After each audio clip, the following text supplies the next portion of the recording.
What's up, you guys? Welcome to this video. Today I'm out here in the Arts District with the Canon Canonet QL17 GIII.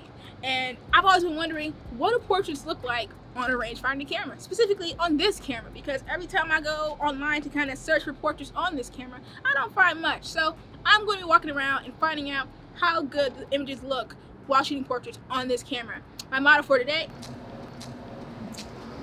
hey guys, she's going to be helping me out. So let's go.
Alright y'all, that's it for this video. I hope you enjoyed it. Maybe you might find yourself going out to get your own Canon Canonet QL17 GIII and having a fun time saying all that in one sentence like I do.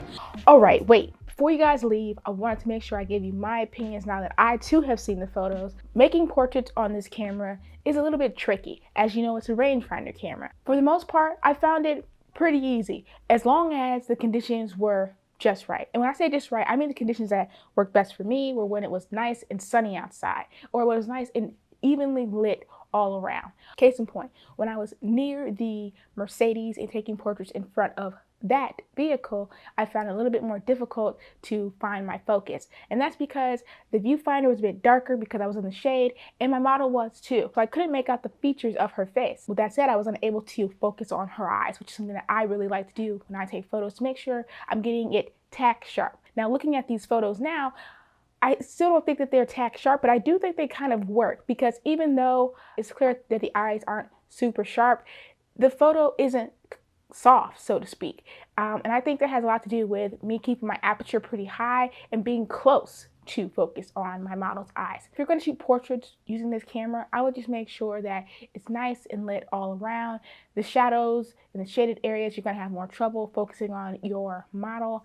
Try to do some zone focusing and see how well you do with that. Now, would I go out and set up another shoot utilizing this camera?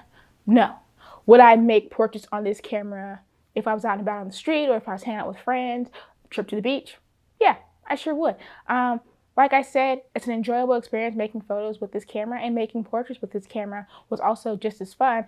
It's just that I wouldn't want to set up a whole shoot specifically using this camera, because there are just other cameras that are better for making portrait than this one. Thus far, I put about 5 rolls through this camera, and my favorite thing about using the Canon Canonet QL17 GIII is that it makes me want to make photos. No matter what, no matter where I am, I see scenes when this camera is in my hand, and I can't not make the photos. Even on this shoot, I kept coming across scenes that I found interesting, and I would make photos. Here are a couple of the photos that I just happened to make while I was out shooting with Angela.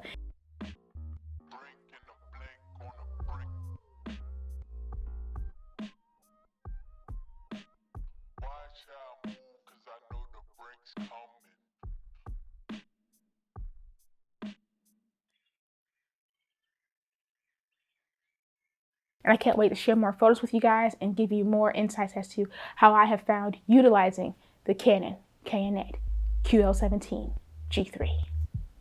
Oh, I'm getting good at it. All right, let's jump back into this wrap up. Let me know what you think of this video, comment down below, and let's get into a discussion on if you should be shooting this camera and taking portraits. I say why not? I say do what you want. But right now I want to give special thanks to my model for today. Tell them where they can find you on Instagram. Hey guys, I'm Angela_Henderson. I'm going to link her information down below. Make sure you go by her IG, give her some love, and we will catch y'all in the next one. All right, everybody. Peace.